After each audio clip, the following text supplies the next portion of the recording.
Hey guys, how's it going? It's Kuro here. It's been a long time, hasn't it? Gonna be doing a video for you guys right now, and it is going to be my Bermuda triangle deck, Prism style. It's been a while since I've actually played Bermudas. I played Bermudas when Coral came out, but didn't really stick with me too much. I actually did build Prisms. I decided not to play it because I was gonna help my friend build his deck, finish his deck. So I said I'll just let him finish his deck, and then I'll play it whenever I can. So now that I got the chance to build it, and I've tested it a couple times, I'm now ready to do the deck profile. And I will be doing more deck profiles very soon, too. So we're going to start out with the starter, and obviously it is going to be Koro. I like Koro because it's whenever a unit bounces, and I don't have to wait for it to boost and hit, and I can also keep it on the field. A lot of people say the other one's better. They're the other starter where it's when it boosts, and the attack hits, it bounces to hand. I like that. I said, I'd rather it whenever something bounces in general. Because I feel like there's going to be another unit in the future that will be like, this unit bounced. And it's be like, okay, I'll just do. But I like that. And for the people that want to know what I use for my sleeves, because apparently that's a thing that people want to know, I'm using Show by Rock sleeves. I forgot which character this is. I feel bad, but I like her. She's part of the Doraemon cat crew, where the drummer is Doraemon. Whatever. Let's get on with the deck, because that's another thing you guys want to see. So we'll start out with the grade 3s, and I'll explain some weird cards. So it's not 100% Prisms, but it's got a little bit of extra stuff in it, just because Prism by itself doesn't actually flow right. There are some issues with some of the cards, and also if I don't have the other cards personally, but I've been kind of working with this and kind of pacing myself and how the deck works. So we'll start out with the grade 3s, which are, I have 2 brand new Prism Garnets. I got 4 of them. Really like these cards. I really like her. 1 is because it's a new unit. 2 is because I love its limit break, which is if you call 3 units to the field, it gets a 3rd drive check. I think it's 3 Prism units, isn't it? Yeah, so you call 3 Prism units to the rear guard circle, it gets an extra drive check. And it's also got an ability, whenever a card is bounced to hand from rear guard, Counterblast 1, then this gets plus 5,000, which actually does help the deck a lot. I keep forgetting to activate it, and this deck actually has a lot of free Counterblast the way I built the deck. But I prefer this over Labrador a little bit more, so that's why I play 4 of it. It's also a nice unit to just be like, alright, whatever, I have this unit here, it's ready to go. It's cool. A lot of people would say, I'd rather play the Labrador just because Labrador is a lot easier to work with. It's also got the extra crit, which makes sense. For my grade 3 lineup, I'm only playing 3 Verts. It's only because I could only get my hands on 3 of them. But it hasn't done me wrong because I do have other ways of getting Verts to hand, aka the crit trigger. And this is just a nice simple thing. Obviously, it's a break ride, plus 10,000 to the Bermuda Triangle Vanguard. And when you do that, you can bounce a card to hand and draw a card. I didn't really use a bounce or choose 2 units and bounce to hand. I didn't really use that. I'd more use it for the draw power or drawing wise. Because every time I use it, I usually don't have a field or have a lot of conservative huge hand size because of it. So I haven't run into the issue being like, oh, I need to have this. I need to bounce these 2 cards. Also, because like I look at it and I'm like, I already put triggers on it. I'm not going to bounce anything. Well, I'll probably bounce a random card that needs to be bounced. Random Prism card that needs to be bounced. But aside from that, simple. And because I don't like playing 7 grade 3s as much as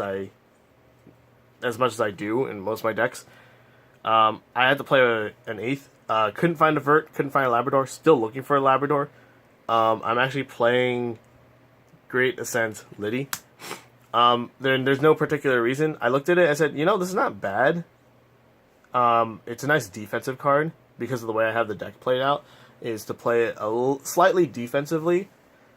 But you can still you can push early and then sit and turtle. And I like that. I actually like that. But essentially, yeah, I just have her because she looks pretty. All my units in Harmony get plus 2,000, so that's a nice GB2 skill. Counterblast 1, Soul Blast 1, when this unit is attacked, you pay the cost. If you do, choose one of your rear guard circles If there is a unit on that rearguard circle, return that unit to your hand. If not, choose up to one card from your hand and call it to rearguard. So yeah. So whenever it gets attacked, I can call something. So that gets a I think that was the reason why, because of the card I'm about to show you is one thing that's really helpful. Which is in my grade 2s, which I'm only playing 2 of them, which is Brilliant Ocean Ellie. She's a nice defensive card, and more of the reason is she has Harmony. I wanted to throw a little bit of Harmony into the deck just to do that. Harmony is an easy way to achieve in this deck in any ways, but Prism-wise, not really. GB1, if this unit is in Harmony, this unit gets plus 2,000 for each card with Sentinel ability in your drop zone. So that means, when it's in Harmony. So essentially, if I have 2, I have plus 4, so it becomes 11, 13. And then Soul Blast 1, and the other ability, the auto effect is Soul Blast 1, when this unit is placed on Guardian Circle, if there is a card with Sentinel ability in your drop zone, you pay the cost. If you do, this unit gets plus 5,000 shield until the end of that battle. So for the longest time, I thought this was for each one, but that was only for the top skill. So this is only a 10k guard, which is still nice, because this unit is actually... I like this unit specifically because still a 9k, it's not an 8k for some reason. It's got a really nice guarding ability, especially like early game where you're like, I need to guard, let me just do this. And it's pretty cool. I can intercept with it, or I can place it in the Guardian Circle, or I can take it from hand and put it in the Guardian Circle. It's still a 10k, which is nice. So, really cool abilities. I like the abilities. The fact that you can tell that it is definitely a defensive card. But yeah, I like that. Really like that. And I only played 2 because I don't want to play too many non-Harmony cards. I already have like, I think 10% of this deck is... Yeah, I think 10% of this is like that. Next up we have for Prism Promise Celtics. This card is legitimately only to bounce the hand. Literally, like, this is a target to bounce the hand, and it's like, alright, cool, I did it, and I'm gonna Soul Blast 1 and give something plus 2,000. Pretty cool. There's 3,000? Yeah, it's plus 2,000. No, plus 4,000. Wow, I'm stupid. So plus 4,000, put it, and bounce it back to hand, give something plus 4,000. That's pretty cool. Really easy to achieve that with this deck, especially with the next grade 2. Sorry. Yawned. Jesus. I like this. Actually, I'm not a big fan of Celtic, to be honest. I look at Celtic and I'm like, I could replace you with something a little bit better. Not sure what it is. Probably just Rosa, to be honest. But don't get Rosas on me right now. Well, I do have Rosas. I just don't have, like... I didn't put in the deck at the time. I keep forgetting to. But deck still works with Celtic, especially because Celtic is a 9k, can attack the rearguard, attack a vanguard.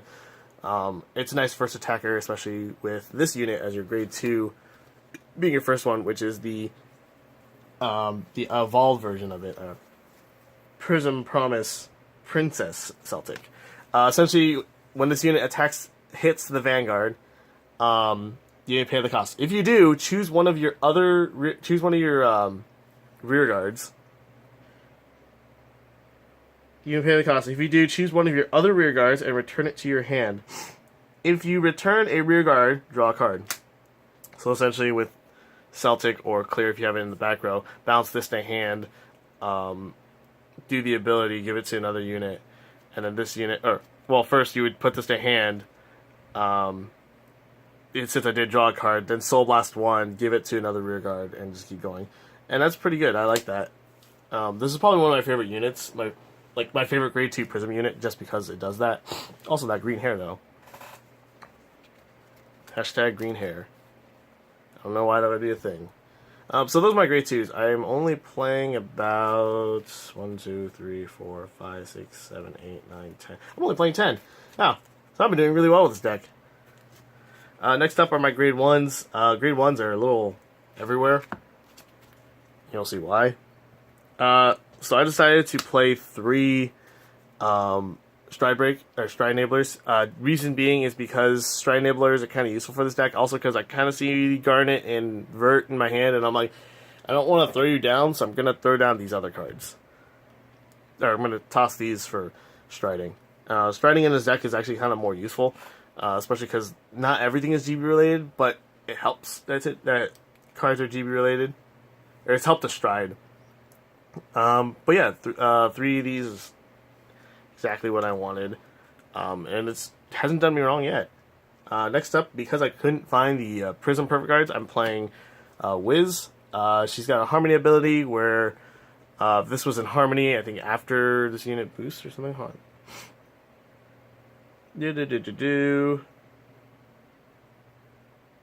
That's the attacked one. GB1. Choose a card from your hand, discard it. At the end of each turn, if this unit is in Harmony, you pay the cost. If you do, return this unit to your hand. The cost is a little bit big, but then again, you're playing defensively, so you have a lot of cards in hand. So I don't mind that either. So it's pretty good. I am using this mainly as a perfect card. And also, so if I want to, I can build this into another Prism deck. Not Prism deck, another Bermuda deck. Next up we have 3 brand new Prism Emerald. I barely use her. When it's returned to hand, let me just put it here, show you. But when this is returned to hand during your battle phase, if you have a vanguard with Prism and its name, oh yeah, this is because of the defensive card. Choose up to 2 of your rear guards with Prisms in its card name and return them to your hand. If you do, return 2 cards. If you return 2 cards, choose one of your units, and it gets plus 5,000 to the end of the battle. This is not good against Diablo, obviously, because you're bouncing 3 cards in order to do this, as in you're bouncing her and 2 other cards. And obviously, if you haven't fought against Diablo and you don't know what it does, I'm going to be really sad for you, because you should really know. Diablo is the main, or actually, any deck that says that I need to retire my own units or anything, it's kind of important. But either way, really nice. I actually should cut this down to 2 and play another card, but I will. I'm still working on the ratios. I probably will just play only 2 of these for the defense. So again, play this deck defensively. You should have a good time. Oh man, there's like messages going on, so my phone's probably vibrating and everything. Next up is 2 Prism Duo, Loretta, and the Limit Break Enablers. I chose the black one just because she looks cute. Also, I don't think I have the white ones. Nope, I don't. She's there to literally just be your Limit Break Enabler because you need it. That's it. Can't tell you how many times I healed out of 4 and I was on Vert. Last but not least, 4 clears, same thing like Celtic, but this is a lot better because I can search her out easily, especially with her crit trigger. I like it. I like this one.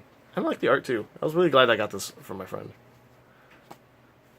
Next up we have the trigger lineup, which is 10 crit, 2 draw, 4 heal. Specifically, just to let you guys know, this clear one. Counterblast 1, bounce this when this unit is bounced to hand. Reveal that you have this in hand. You do have this in hand. So you reveal it. Put it in your deck. Search your deck for a clear, Rosa, or Vert. This is the reason why I say you should. I need to put roses in the deck is because I want to be able to filter that card out. But yeah, that's essentially how that's essentially how it works. That card will now bounce to field and then bounce to hand immediately after. So that means that the ability will activate, but it won't. Or the ability will activate, and that's it. It will activate, so you can give your unit plus 4,000 or plus 5,000 or whatever the ability gives you. And this will go back in the deck, and then you have more crits. So I was glad that this came to being a thing, and I'm glad that Vanguard is starting to do cards that bounce back to deck after doing a certain thing. Although it does get annoying.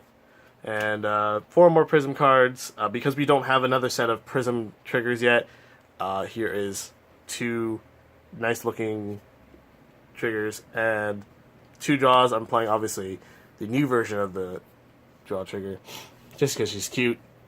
And the only reason I'm playing 2 draws, I usually would say just play 12 crit, but 2 draws is actually kind of nice in this deck, especially if you want to start like being a little defensive. But I like that. And then last but not least, 4 Prism heals. That's it. Now, I've already gone through the main deck. Now I gotta go through the actual thing that you guys wanted to see. So we'll start out with the defense and stuff. I really wish I wasn't playing this, but Dark Elemental Dismal, you don't really need this, but it's there to give unit resist. You don't need this card. I look at this card and I'm like, I put this in here by mistake. To be honest, I would rather have another Screw You. Screw You is a plus 10,000, also because you can drop a card from hand, and it's like, whatever, I got plus 10,000 on top of the 26, so you 36. Then we have Hand in Hand, Leone, or Leone, whatever you want to say.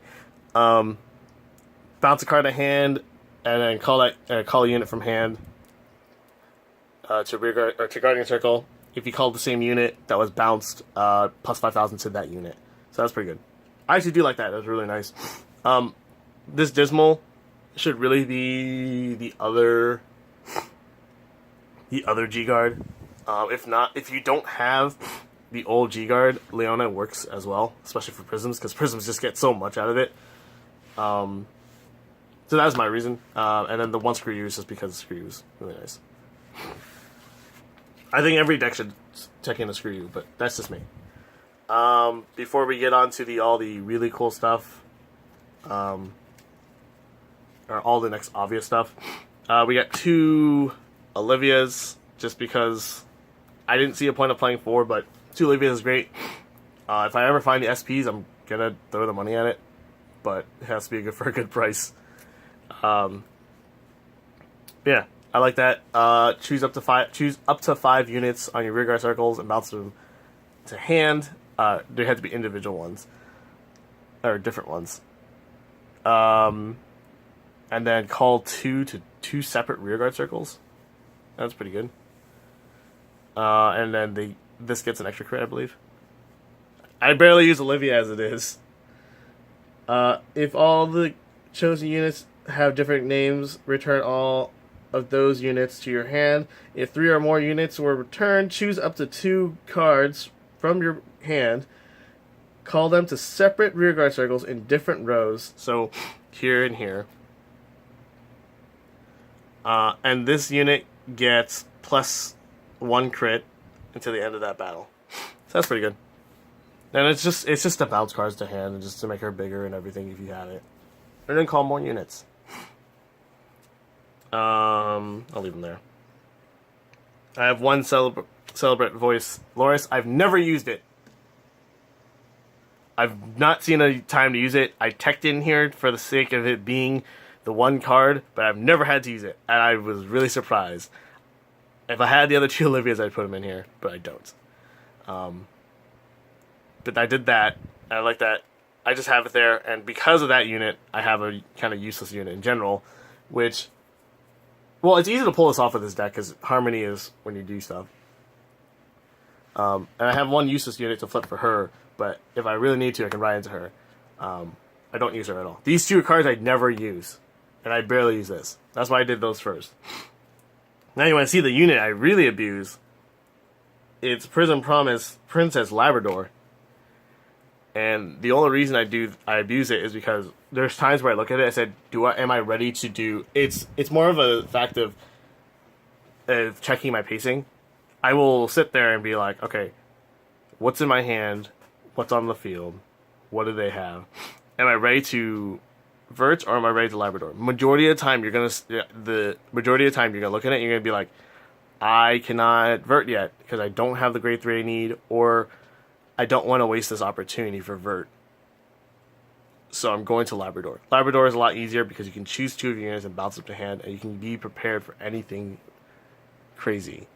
That was my thing for it. So I chose to do Labrador. I would choose to do Labrador more often. And because you're going to need to pick up 4 of these, because there will always be a time where you're going to need it for verts. Obviously, vert is vert. If you haven't known what next stage does, it is exactly the same except Prism-wise. Prism-wise, it is after this unit attacks, you pay the cost. If you do, it's going to be discard 3, bounce 2 cards in hand, flip over a copy of Vert, and then ride a grade 3 from hand. That's the reason I say the setup is important. A lot of people just go straight into Vert and be like, I got it. Alright, I got it. We can get it right here. I look at it and say, you need to really pace yourself with this deck, especially because of this build. This build, I had to really think about how to pace it and everything. And Vert was always a finisher. Or a mid-game push. I never saw, but like your actual finisher is Garnet. But this definitely sets up for your push. That's essentially it. I just didn't want to like. I didn't see a reason to be like, hey, here's, all right. I don't really have a reason to say like, Vert is the best one, but I definitely like. I definitely think that this is a unit. This unit is a lot. Is definitely worth like playing in Prisms. And I'm upset. It sucks for other people that are like, oh, I want to play it with other things. I was like, all right. By the way, you don't need Vert for Vert to work. You just need your preferred unit underneath needs to be Vert, because it says if you're a Prism Vanguard, do the effect. So people are like, oh, I need Vert so I can do Vert's ability. You can't do it. You're on Garnet. It's like whatever. But this is essentially it. So again, my best tip for you guys if you decide to build this variant of the deck is please pace yourself. That's a big thing. A lot of people will be like, I'm going to rush you super hard and be aggro with this, but your pacing is very important. You can aggro them by pacing yourself as well, because you are the one in control of the game. You're not playing control, but you can do stuff. Just, you gotta think. You gotta think and breathe. So that's about it, guys. Just gonna let you guys know, I will be going to Chicago for regionals. I still need to pick up my my ticket for my. I gotta pick up the ticket for my train. I gotta pick up my train ticket. And I still gotta pre-register. But I don't know when I'm gonna be playing it. I'm still debating. Most likely will be playing this. I'm not sure yet. So you guys will have an upper hand on me if you guys watch this and be like, I'm gonna push Daniel over the edge. But I really like this deck. I really have a lot of fun with this deck. A lot of people thought I really thought I would have a little bit of. I was like, I always thought I was just gonna build this and be like, oh, I'm just gonna build it for fun, whatever. But I was like, you know what? Garnet and Vert make this deck a lot of fun. It's like, yeah, they're fun. Yeah, that's about it, guys. Thank you guys so much for watching, and I'll see you guys next time.